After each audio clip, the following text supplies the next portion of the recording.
भारत को एक उपमहाद्वीप क्यों कहते हैं? क्या ये सिर्फ इसके साइज की वजह से है? नहीं, बात इससे कहीं ज्यादा गहरी है। इस विश्लेषण में हम भारत के भूगोल की गहराइयों को समझेंगे और जानेंगे कि ये हमारी दुनिया को कैसे आकार देता है। तो सवाल वही है, भारत को उपमहाद्वीप क्यों कहा जाता है? क्या ये बस एक बड़ा देश है या फिर कुछ और है? देखिए, इसका जवाब छिपा है इसके विशाल आकार में, इसकी कुदरती सरहदों में और इसकी अविश्वसनीय विविधता में। चलिए मिलकर इसका जवाब ढूंढते हैं। सबसे पहले चलिए दुनिया के नक्शे पर एक नज़र डालते हैं और देखते हैं कि भारत आखिर कहाँ फिट बैठता है।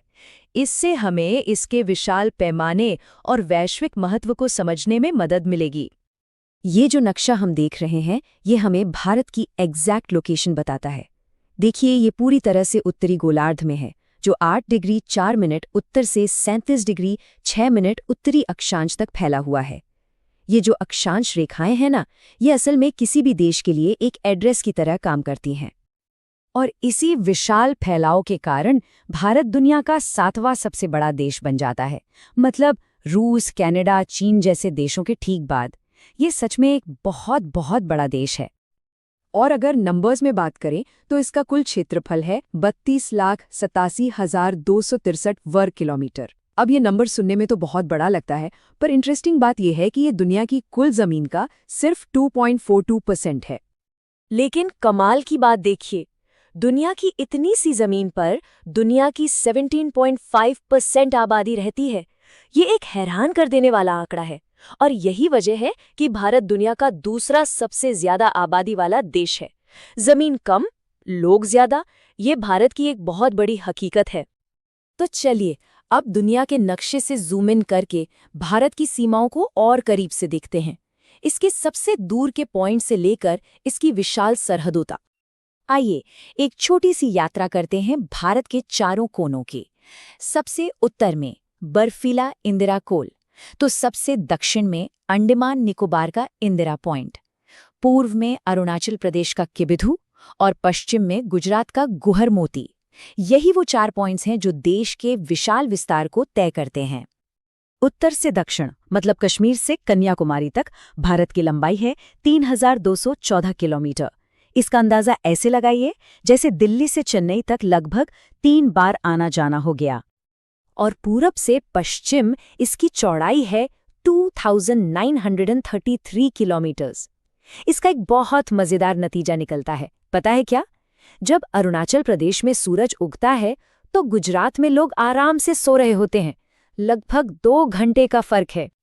अब अगर हम बॉर्डर्स की बात करें तो भारत की जमीनी सीमा मतलब जो दूसरे देशों से लगती है वो है करीब 15,200 किलोमीटर, और वहीं जो इसकी कोस्ट लाइन है मतलब समुद्री तट, वो द्वीपों को मिलाकर 7,500 किलोमीटर से भी ज्यादा है।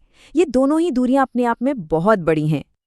अच्छा, जब हम भारत के पड़ोसी देशों के बारे में सोचते हैं तो दिमाग में अक्सर चीन या पाकिस्तान का नाम आता है ना? पर क्या किसी को पता है कि भारत की सबसे लंबी जमीनी सीमा किस देश के साथ है? वो है बांग्लादेश, पूरे 4,096 किलोमीटर। ये एक ऐसा फैक्ट है जो अक्सर लोगों को हैरान कर देता है। चलिए अब उन अदृश्य लेकिन बहुत जरूरी लाइंस पर एक नजर डालते हैं जो भारत के नक्शे के ऊपर से गुजरती हैं और हमारे क्लाइमेट और टाइम को तय करती हैं। ये जो लाइन है इसे कहते हैं भारतीय मानक मध्याह्न रेखा। आसान भाषा में कहें तो यही वो लाइन है जो पूरे भारत का टाइम सेट करती है। ये उत्तर प्रदेश के मिर्जापुर से गुजरती है और ये पक्का करती है कि अरुणाचल से लेकर गुजरात तक सबकी घड़ियों में एक ही टाइम हो, जो कि ग्रीनविच मीन टाइम से 5.5 घंटे आगे है। और फिर आती है कर्क रेखा यानी ट्रॉपिक ऑफ कैंसर।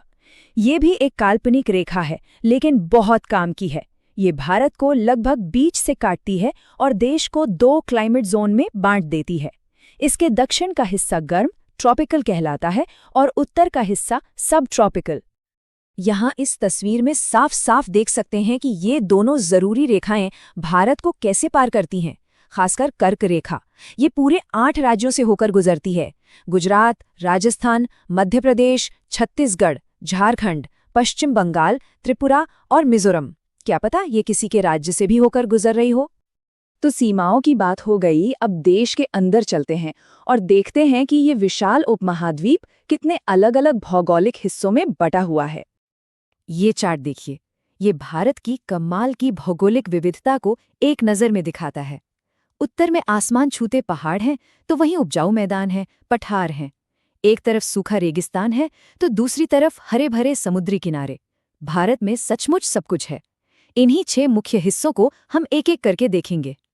शुरुआत करते हैं भारत के ताज से, यानी शानदार हिमालय से, और इसकी कहानी किसी महाकाव्य से कम नहीं है। जरा कल्पना कीजिए कि आज से करोड़ों साल पहले पृथ्वी एक बड़ी सी पहेली की तरह थी। सारे महाद्वीप एक साथ जुड़े हुए थे। फिर धीरे धीरे ये टूटने लगे। भारतीय प्लेट, जो कभी अफ्रीका का हिस्सा थी, वो उत्तर की ओर बढ़ने लगी और एक दिन यूरेशियन प्लेट से जोरदार टक्कर हुई। इसी महाटक्कर ने दुनिया की सबसे ऊंची पर्वत श्रृंखला हिमालय को जन्म दिया, और ये टक्कर आज भी जारी है। और ये रहा उस टक्कर का नतीजा, दुनिया की छत हिमालय। ये सिर्फ पहाड़ नहीं है, ये उस महाद्वीपीय टक्कर की एक जीती जागती कहानी है जो आज भी लिखी जा रही है। ये एक दीवार की तरह भारत को उत्तर से सुरक्षित रखते हैं। तो हिमालय को इतना खास क्या बनाता है? पहली बात, ये भूवैज्ञानिक रूप से बहुत जवान है। दूसरी, ये फोल्डेड माउंटेन्स है। और सबसे हैरान करने वाली बात, ये आज भी ऊंचे हो रहे हैं। हाँ, ये 2500 किलोमीटर लंबी पर्वत श्रृंखला हर साल कुछ मिलीमीटर बढ़ रही है। तो सबसे जरूरी बात यह है कि हिमालय सिर्फ पत्थर और बर्फ के ढेर नहीं है। ये एक जिंदा, बदलती हुई शक्ति है जो इस पूरे उपमहाद्वीप की किस्मत तय करती है। और यहीं हम वापस अपने पहले सवाल पर आते हैं। भारत को उपमहाद्वीप क्यों कहते हैं? क्योंकि हिमालय जैसी विशाल प्राकृतिक सीमाएं ही इसे बाकी एशिया से अलग करती हैं। इसकी जलवायु, इसकी नदियां, इसकी संस्कृति सब कुछ तय करती हैं। तो अब हम इस सत्र को एक बहुत ही दिलचस्प सवाल के साथ खत्म करते हैं। अगर हिमालय आज भी ऊंचा हो रहा है, तो सोचिए आज से 10 लाख साल बाद भारत का नक्शा कैसा दिखेगा? ये सवाल हमें याद दिलाता है कि भूगोल कोई स्थिर विषय नहीं है, बल्कि एक लगातार बदलती, शक्तिशाली कहानी है।